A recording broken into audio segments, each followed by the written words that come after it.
Welcome back to Lit Sports Online. We are doing a recap for UFC Fight Night 143, aka UFC Fight Night Cejudo versus Dillashaw, aka a recent UFC event that happened at Brooklyn, New York. Okay. Yeah, that's how we're introducing this one. Fair enough. So, the early prelims, we have a fight to talk about. Well, not so much the fight itself, but the fact that Dennis Bermudez retired. Yeah, he's a previous Ultimate Fighter winner, and he's just a long-time veteran of the sport. He's been fighting for a decade. He's a great guy, a great fighter. He got up to the he's one of those guys who got up to the #1 contender fight a lot of times and then lost that high-profile match that he needed to get a title shot, so he never got that far, but great fighter nonetheless. It was good to see him come back and get a win after a 4-fight losing streak. Retire young, healthy, no long-term injuries, and going out with a win. It's just always nice to see somebody who is a fan favorite and a genuinely good guy go out in that fashion. It was a nice way to start the night. Yeah, I mean, it's a much better way to go out than probably the way BJ Penn or someone like that's going to go out. Yeah, or Chuck Liddell, where Tito Ortiz knocks him out in a couple minutes, when he's way too old to be in the ring. Exactly. So, kudos to Dennis Bermudez for retiring at a time where it kind of makes sense. Moving on to the preliminary card for this event, we had a lightweight fixture between Alexander Hernandez and Cowboy Donald Cerrone. Cerrone picking up the knockout victory in the second round. And, of course, we know the aftermath to this, right, with Conor McGregor. Yeah, so Cerrone went out and got a win over an up-and-coming guy who came in with a lot of hype behind him, a lot of wins. He was 10-1 at the time. He talked a lot of shit to Donald Cerrone. And Cerrone went in there and just kind of took over the fight after a couple minutes and kind of put on a stand-up clinic. There were a bunch of body kicks, went to the head, caught him with a head kick, put him out of there, and then called out Conor McGregor in the post-fight interview. And McGregor said, "For a fight like that, I'll fight you, Donald. Congratulations." So we might see a Donald Cerrone versus Conor McGregor fight, which would be a super fun fight, I think. I don't know about you, but it would be. I think it would be an entertaining matchup, and it makes a lot of sense because Cerrone left the division ranked #2, was mixed wins and losses at welterweight, coming back down. He's still one of the best lightweights in the world, and he asked for a top 5 guy right away. Dana White made him fight a lower-ranked guy just to make sure he could make the weight and would look healthy again. And he went out and put out of there an up-and-coming young guy. Now he's asking for his top 5 opponent. Cerrone's been saying he wants a title shot. So what quicker way is there to get a title shot than to beat Conor McGregor? Yeah, I mean, exactly. It's the best way to make a bunch of money, too. Moving along on the prelim card, we have Joanne Calderwood picking up a win against Ariane Lipski. Am I saying that right? Yeah, I think it's Ariane. I'm not sure. Anyways, a new kickboxer to the UFC. It was her debut, correct? Yeah, it was her debut, and they didn't give her an easy route going in there against JoJo Calderwood. And I was excited to see it because JoJo's had some trouble with people who are better strikers than her, but she put on a very tough performance, just kind of went in, fought the fight at her range, got some takedowns, controlled the fight, and was able to win a good decision. And she's a girl who was, a few years ago, was talking on social media about how she wasn't making enough money as a fighter to live and was having to have a side job and all this stuff, and Dana White went out and talked to her, and ever since then she's been training at the UFC training center in Vegas and been on a tear. She's looking great, and she's headed towards the top of the division. And beating a great kickboxer like Lipski on her debut, when she had a good amount of hype behind her, is a good step for her, and it's a good gauge of where Lipski's at. They know not to throw her at the top of the division. She's not quite at your Holly Holm level, come in and win one fight and get a title shot or 2 fights, but. And then, of course, we have the main card for the night. Yes. We'll start with a light heavyweight matchup between Glover Teixeira and Carl Roberson. where Teixeira picked up the victory by submission in the first round. Yeah, I just want to say it was nice to see Teixeira look good and nice to see him getting some wins. He's hitting a little rough patch in his career. He's a little older, but he's a fun guy. He's a great guy. He lost his title bid against John Jones. I'm just glad that he's not, headed downhill like a lot of the older fighters are at this point. He's still looking good. He picked up a good submission win, and I don't know, maybe he'll earn his way back to a title shot, but I hope that John Jones is gone by that point. And moving on to our women's flyweight matchup between Paige Van Zandt and Rachel Ostovich. Yeah. So this is a fun fight between two high-profile women. Paige Van Zandt was on Dancing with the Stars and trained out of Team Alpha Male, and Rachel Ostovich had some personal issues that were pretty high-profile in the MMA news recently, and overcame some adversity in her life to keep the fight on. And so it was a really good fight. In the first round, it was looking like Ostovich was going to win with takedowns and control of the where the fight was taking place and controlling Van Zandt on the ground. But towards the end of the first round, Van Zandt was attacking with submissions and almost got an armbar, and I think that Ostovich got saved by the bell.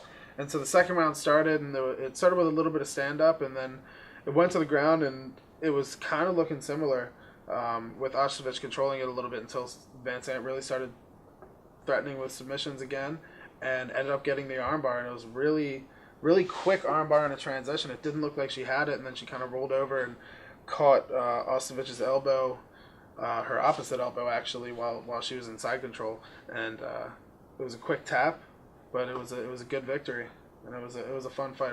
I'll be interested to see where they take Van Zandt from here. Like I said, she's high profile, so it's not infeasible to see her against a top ranked opponent next. Next up, we got a flyweight matchup: Joseph Benavidez and Dustin Ortiz, and Joseph picking up a nice win. Decision. In a rematch.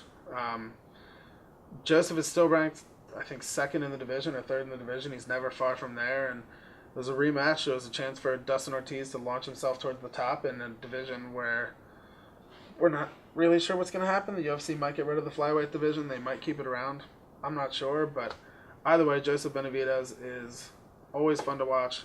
He's one of the best in the world. I think he would have been a champion if it weren't for him running into Mighty Mouse Johnson. And he currently holds a past victory over the current champion, Henry Cejudo. So hopefully he gets a title shot next, and we get to see Cejudo versus Benavidez if we don't see the Cejudo versus Dillashaw rematch. And then after that was a lightweight fight on the card with Gregor Gillespie against Yancy Medeiros. Yes. And Gillespie getting the knockout win in round 2. Yes, I just want to say Gregor Gillespie looked dominant. He's a phenomenal wrestler with a ton of accolades in college, and he just put on a dominant performance against Yancy Medeiros. He's a great fighter out of Hawaii. He trains with Max Holloway, and Gillespie was coming down a weight class from welterweight, and Medeiros has been talking about going down a weight class, so it was a little bit of a size difference, but just a big difference in the grappling skill, and Gillespie just controlled the whole fight and TKO'd him at the end of the second round, and I think he's on his way to the top of the division if he doesn't go up to welterweight. And even then, I think he's on his way to the top of the welterweight division as well.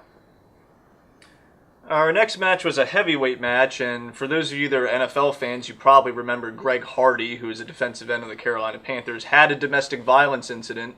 Now he's fighting professionally, and he suffered his first loss by a disqualification against Alan Crowder. He did. He didn't look great in the fight. He gassed. He was just slinging big shots, and honestly, I didn't watch the fight that night. I kind of watched it a little bit afterwards, but I just don't care for it. I think first off, even without his reputation in other sports and in his personal life, I don't understand why the guy, it's his first fight in the UFC, and they put him in a co-main event on the first ever card on ESPN Plus on the co-main event, and then he does something like this where he throws an illegal knee and gets disqualified. It's just a bad look, you know. Mm-hmm. Yeah, yeah, I'm not going to disagree with you there, but it kind of brings me to, like, when Brock Lesnar came in, like, what kind of, where did he start? Because I know he was known from WWE. He was on the main card for sure, but there's a little bit of a difference, I think, in their public reputation between the two. You know, I think with Brock Lesnar or with a CM Punk, who this guy's a better fighter than CM Punk for sure, but I think with both of those guys, they just have such a high profile name and personality in a world that's similar to the MMA world, that it makes sense. But this guy, most of his high profile persona is due to unfortunate legal issues, you know, and an unfortunate personal history. So I mean, giving him this spotlight, and especially somebody who's as untested, he's 3-1. You know, Brock Lesnar had a high level college wrestling career to the point where I think he was an All-American, and you compare that to somebody who played football, and like, yes, the guy who played football, great athlete, high profile because of the football career and because of his personal history. But then you have a guy who actually wrestled at a high level, whereas most of the guys in the UFC that are Americans were high-level college wrestlers. So it's like he was on that same path, just diverted a little bit. But Brock Lesnar's such a freak, he's able to be a high-level MMA fighter as well. But I don't know. It wasn't a good look. He got disqualified for an illegal move and didn't look great in the fight. But you know, well, it is what it is. Maybe next time it'll be buried on the card because of the disqualification, you know? Probably. And like I said, neither of those guys looked that great in the fight, so I think they'll put him, you know, they'll keep throwing him kind of low-name guys, and they'll be on the prelims and stuff for a while until they prove themselves or get better. Or both. And then the main event, Henry Cejudo versus TJ Dillashaw. One that ended pretty quickly, round 1. Yes, very unexpected for it to end this round in this fashion. Henry Cejudo, who is the current flyweight champion and is an Olympic gold medal winner in wrestling, beat Demetrius Mighty Mouse Johnson to take the title, and then in his first defense fought TJ Dillashaw, who is the current bantamweight champion, coming down to 125 to try to win that belt. And Cejudo clipped him with a right hand behind the ear, and then just kept the pressure on. As Dillashaw was getting up before he caught his feet, he pushed him over. He caught him again when he was going down to the ground, and it looked to me like Dillashaw was still defending well and going for a takedown, and then the ref jumped in, stopped the fight during a scramble, and that's all she wrote. Cejudo knocked him out in 32 seconds. So overall, though, you could say it was kind of a controversial way to end the night in general. First you had the co-main event with a guy getting disqualified, then the main event where, you know, there's talk about the fight being stopped too early. Yeah, it's an interesting card. You know, the top of the card was not very satisfying, to say the least. I was 32 seconds. Like, as cool as it sounds, like, looking back, like, as a historical thing, like, oh, we won that fight in 6 seconds or 7 seconds, like, you know, McGregor, Jose Aldo. It's not that fun to watch live. You know, it just starts and there's all this anticipation, and then it's just crack, it's over. What? Especially with something like this that was controversial, like you said. It's not a great way for the card to end, but it is what it is, and it kind of looks exciting down the road when you get to say Cejudo knocked him out in 32 seconds, right? Yeah, and I mean, Cejudo's a hell of a fighter. I mean, I feel like he's always been one of those guys that maybe earlier on was a little underrated, but maybe now he's really solidifying himself as, like, the guy to beat. Yeah, I mean, he beat Demetrius Johnson, the guy who I can't remember if he beat Anderson Silva's record for the most title defenses. I think he did. He has the most consecutive title defenses of all time, and Henry Cejudo was the one to end that streak. So even that alone is a nice thing to have on your resume. Add in the Olympic gold medal, add in that he just beat another champion coming down a weight class to take his belt. Henry Cejudo's got a hell of a resume and a hell of a legacy already. And he's still early in his career. But let me ask you this. Does this have rematch written all over it because of the controversial way it ended? Or is it, I mean, Dillashaw is a weight class above, so maybe he doesn't feel like coming down again for a rematch, you know? I don't know. Well, see, Dillashaw said he absolutely wants to do it at the same weight class. In the post-fight interview, Henry Cejudo immediately said, let's do a rematch, let's do it at 135. Dillashaw came out in the press conference afterwards, said, no, I want to do it at 125. I want to run the whole thing back. It was an early stoppage. I think it was bullshit. My body's ready right now. Let's redo it. And then Cejudo came out on in an interview or something and said, why should we redo it at flyweight? He's like, no. We're doing it at your weight class now. I put my belt up for grabs this time, and I kept it. Time for you to put your belt up for grabs and see who wins that one. So I don't know what's going to happen, but I think they will do it because of the fact that it was a hugely viewed card on ESPN+, the first card ever with anything on ESPN. It was very controversial, and I think that the media that it generates will be enough to make it a pretty big, money fight, and or a high-profile fight. And since it was on ESPN Plus this time, they might do it with like a card on ESPN. You know what I mean? Like a big ESPN card. So hopefully, I want to see who wins the fight. It did feel a little robbed. I thought it was a little early of a stoppage to me, but who knows? So let me get this straight. Flyweight is 125. The weight class above that is 135. Yes. Why don't they just split the difference, fight at 130, and have both belts on the line? Or is that like a crazy out-of-the-box idea? Well, I mean, they could just have a catchweight fight and have no belts on the line, but the belt is tied to the weight class, so the belt has to be tied to that weight limit. Otherwise, it doesn't really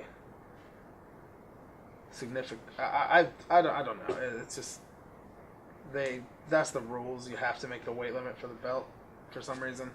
Because we saw like guys like Anderson Silva go up a weight class and fight at 205. He fought at a catch weight of 190 or 195 against can't remember his name right now, but he fought at a catch weight because one of the guys didn't make weight for the title fight, and they didn't put his belt up for grabs because it wasn't the weight class, So I mean, that's like one of the few strict rules. They have lax rules on drug testing these days, but the belt weight classes they don't. Well, in any case, interesting event, and there's sure to be more to come. Maybe we're going to see more of these fights on ESPN. Maybe it's going to open it up a little more for just, public viewership. Yeah, well, they have the new deal with ESPN instead of Fox. The Fox deal ended at the end of 2018. The ESPN deal kicked in at the beginning of this year, 2019. So they're now on ESPN Plus, ESPN, probably 2, 3, I don't know. I say just do both. I mean, you look at the NFL, they're on like CBS, Fox, they got like all these different deals. They have an exclusive deal with ESPN now. They can't do NBC, Fox, anything like that. It's just that it's not as big of an organization to be able to sell it to multiple networks. They have the exclusive deal with ESPN. They have deals overseas with other companies, but in America, it's just ESPN now. Well, maybe one day. Maybe. That's going to do it for tonight. Thanks for watching Lit Sports Online. We're going to have more mixed martial arts and other types of fighting videos coming at you. Stay tuned. I forgot to talk about Pacquiao. Could be an outtake. Manny Pacquiao beat Adrian Broner, and Adrian Broner was pissed. He straight up went in his post-fight interview. He straight up told the announcer, the interviewer, that he would have kicked his ass. It was funny. He's like, Adrian, what did you think of this fight? And he's like, I won.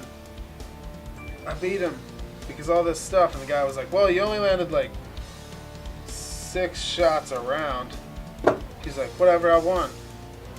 The guy was like, you're 3-3-1 in your last 7 fights. He's like, bitch, I'd be 7-0 if I fought you. And the guy's like, dude, I'm 75 years old. I'm done with this.